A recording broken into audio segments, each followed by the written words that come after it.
Welcome back. The Herd is coming up next here on FS1. Let's head over to Colin Cowherd. Colin, what's on the show today? The Los Angeles Clippers said we're tired of being second-class citizens to the Lakers. Let's clear the books and go after LeBron James. I absolutely love it. We'll talk about that coming up. Thanks, Colin. Time for our final topic of the day. We have breaking news. Multiple reports say John Wall will have a procedure on his knee tomorrow and could miss 2 months. He had surgery on both knees back in 2016. Wall is averaging about 19 points and 9 assists this season. Shannon, what's your reaction? Woo! Skip, they're 500 without John Wall, 6-6.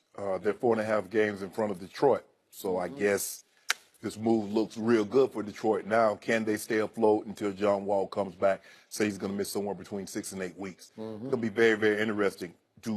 Do they stand pat? Do they blow this thing up with Washington? Because you would think when they got 2 guys on max contract, and 3 guys, Otto Porter, you would think they would be better than what they've shown. And I'm very disappointed in how the Wizards have played this year. I've never been a big John Wall fan. I've been open and clear about that from the start. Before he was drafted, I would have taken DeMarcus Cousins, #1, and they have once again lived down to expectations. They have been a disappointment. They're 27 and 22 overall. It's just cleanup surgery, so maybe he'll be back in a month or so. But are they going to be a factor in the East? I don't think so. So finally, here we go again with more LeBron players getting hurt that he picked for his All-Star team because DeMarcus got hurt. And now, so who do we get now? I don't know. Dragic? Yeah, maybe. He's good. No, he's not. You're the 4 seed. We're going to get a little respect around here. Y'all shouldn't have any All-Stars, though. Here come the Heat. Do y'all enjoy it? Enjoy the 4 seed. I am enjoying it. That's it for us. We'll be back tomorrow at 9:30 Eastern. Right now, Colin Cowherd tells you why yesterday's big trade was all about LeBron. The Herd starts now. IT probably thinks he should be an All-Star. This is The Herd. Wherever you may be and however you may be listening, live in Los Angeles. iHeartRadio, Fox Sports Radio, and FS1. Kristine Leahy's out today, taking a well-deserved day of rest. She's been sick for about a month. She's a trooper. She's out. Rachel Bonetta is sitting in for her today. Rachel, how are you? I'm great. Not sick. So Not that's sick. a plus. So some of our audience knows Rachel. She's done some digital stuff for us as well. So we're happy to have her on the show today. And Rachel Bonetta sitting in for Kristine Leahy. I want to start with this. Yesterday, you had one of those things. They call it a blockbuster trade. You get about one of those a year in the NBA. It's a blockbuster deal. Not talking about the video chain formerly. It's blockbuster. Blake Griffin, a Clipper. Blake Griffin's out of there. And he goes to Detroit. And everybody in Los Angeles, everybody in the NBA is like, whoa, what do you make of this? All right, I got 2 takes. Blake Griffin's game, he was the best 1992 NBA player in the league today. He can't shoot, he's real athletic, and he's never adapted. 3 guys in the NBA I've never bought into the hype. Melo, Derrick Rose, and Blake Griffin. I'm right on all of them. They didn't adapt. One didn't play defense, one got hurt a lot, and one can't shoot. And none of them are good teammates. The Clippers got rid of $105 million. They should have never signed the deal. By Blake. Here's my 2 takes. Start with this one. Blake Griffin he's like the Hummer or the big SUV, and you watch those commercials, and they're like, oh, that SUV, it climbs mountains, 90-degree angle in snow. It is awesome. You ever seen those SUV or the Hummer commercials? Man, they can go over boulders, man. They can go up ski mountains. And I'm sitting there as a dad thinking, where do I put my kids? Like, I never do drive up mountains. That's Blake Griffin. A lot of useless stuff that unsophisticated fans buy into. He can jam. You know why he's always hurt?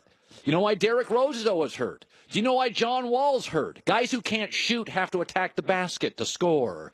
And they run into bodies and hit the ground. Athletic guys get hurt all the time. Shooters, not as much. Blake Griffin doesn't make anybody better. He's not a great teammate. He's never adapted. Jerry West is now part of the Clippers. He just came from a garage full of Teslas. The Golden State Warriors, the great adapters, the early adapters.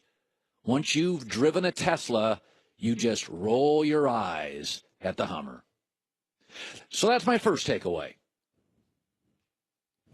Never been a Blake guy. Number two, LA's always been a Dodger, USC football, and Laker town. What did UCLA do? We're going to combat that paradigm. We're going to hire Chip Kelly. People at USC kind of freaking out. What did the Angels do in the Dodger town? Josh Hamilton, Albert Pujols. We got to retain Mike Trout. They spent big money on a very talented young player from Asia. We want to shift the paradigm. What are the Clippers saying? It's a Laker town, man. We're getting everybody off the books. We're going for LeBron James.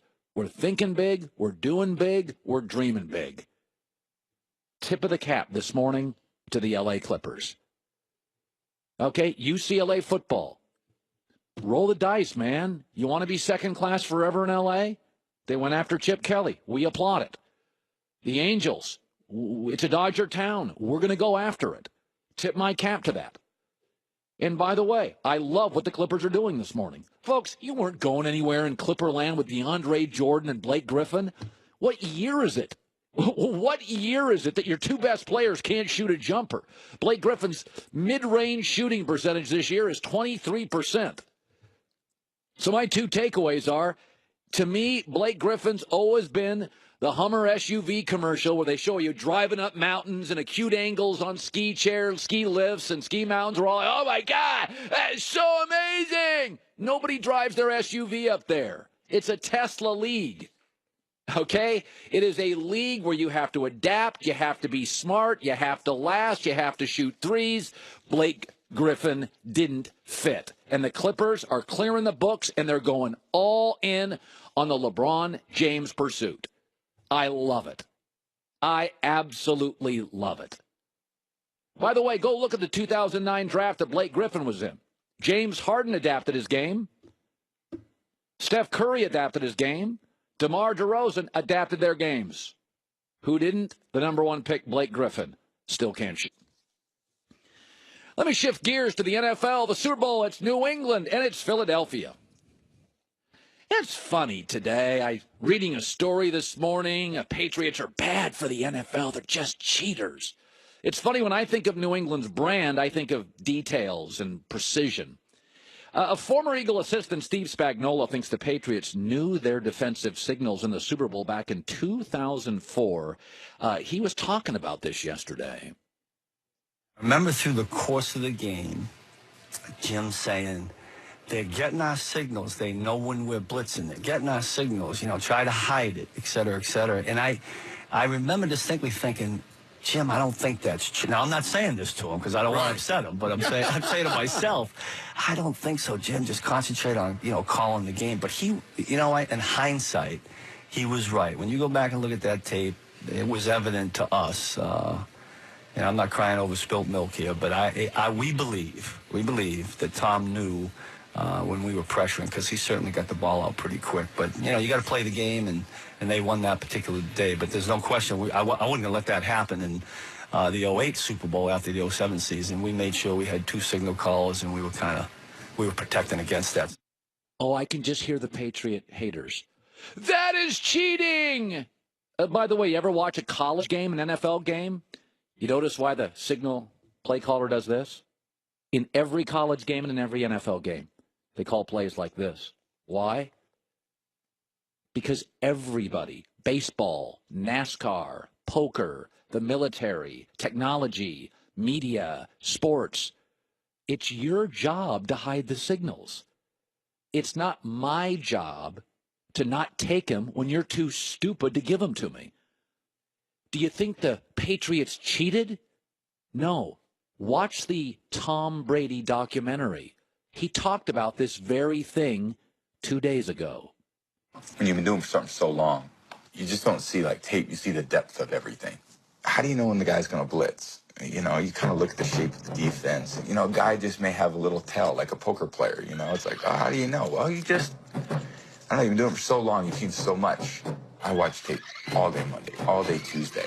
Wednesday we practice, Thursday we practice, Friday we practice, and I come home and I watch film. And then Saturday before the game I watch film. And then Sunday morning I watch film. And the whole time I'm just trying to get tells. I don't know why I can sit here and watch it and, you know, process information quickly, but I can. I mean, I could literally, like, just watch film all day. It's almost like soothing, because I've been doing it for so long. I can just go 4 or 5 hours without getting up from this chair. Yeah. Cam Newton do that. Ryan Tannehill, Jay Cutler, Brock Osweiler. Do they do that? Because Tom does. Football is all about stealing concepts, schematics, ideas, and signals at the college and pro level. Bobby Bowden once told me when he was at Florida State, he would stay up late at night, and he loved what Oregon was doing with their football program. He said, I used to steal plays all the time. He goes, I knew those ACC coaches. I was up at 1 in the morning watching Oregon football, and they were doing all this crazy stuff. He goes, I used to write with my notepad. I used to take down all their plays and sets, and we'd use them the next week. That is football. By the way, Paul Revere stole signals. Did it hurt his brand? Okay. Your job, Clayton Kershaw, is to not tip your pitches, Max Scherzer. The great guys like Kershaw and Scherzer don't tip their pitches. Average guys do. Peter King told us recently, Sean McVay of the Rams, there's no question. He is a rip-off artist. I talked to both McVay and Jared Goff over the weekend, and one of the things that they both talk about is the fact that they're not afraid of taking plays from everybody else's playbook. Their biggest touchdown of this year, the go-ahead touchdown against Dallas. I asked Sean McVay about this. Basically says, I stole that from Andy Reid.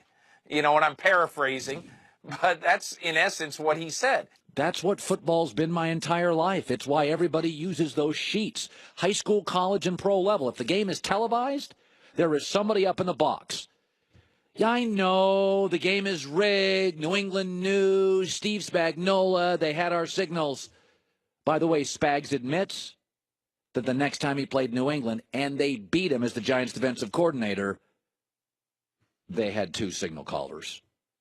Why didn't you do it initially? It is not your job as a poker player, as a blackjack player. It is not your job to succumb to the house advantage.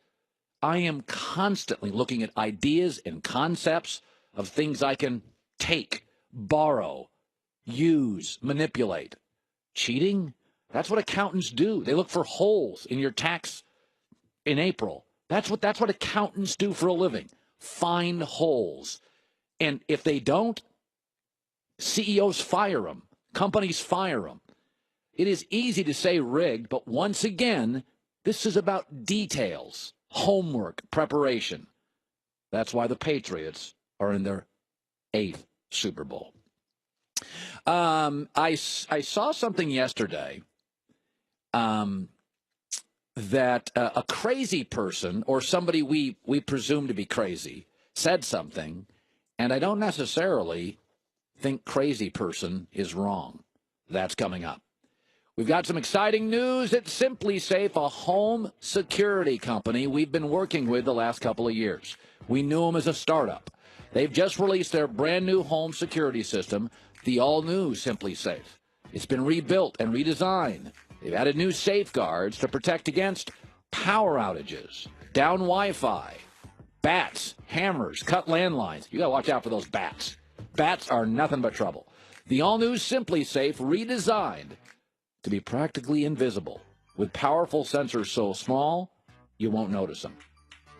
Smaller, faster, stronger than anything they've built before. Supply, though, is limited. You've got to visit simplysafecolin.com now to order. simplysafecolin.com. It is truly remarkable. The same fair and honest price, 24/7 protection for only $15 a month. simplysafecolin, COLIN.com. I watched the Daytona 500 fan.